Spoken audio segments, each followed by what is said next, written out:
बेदिया road के एक ऐसे प्लाजे में मौजूद हूँ जिसके बाहर से अगर आप देखें तो आपको दुकानें लगेगी, लेकिन इस प्लाजे के अंदर ये काम हो रहा है जो कि आपके सामने है कि आप रोज़ाना सुबह पराठे पर जो अचार रख के खाते हैं या दोपहर में जो मुरब्बा खा के जिससे आप अपनी ताकत को बढ़ाना चाहते हैं, वो इस तरह से बन के लाहौर शहर में आ रहा है। आपको दिखा भी दूँ सबसे पहले कि यहाँ पर जो अचार बन रहा है ये आप अपने पराठों पर रख के खा रहे हैं रोज़ाना सुबह।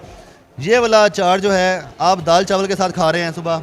ये वाले लसूड़े जो हैं आप लोग खा रहे हैं मसरों के साथ। जितने भी खाने हैं दाल चावल मसर सब्जियां जिनके साथ ये चार खाया जाता है, इस तरह से आ रहा है। 2024 में इस्टेब्लिश हुआ है, पहले उससे गोदाम था, छोटा था। और यहाँ पे क्या काम होता है? ये जो चीज़ें बरामद हुई हैं आपकी? काम जी मेरा है।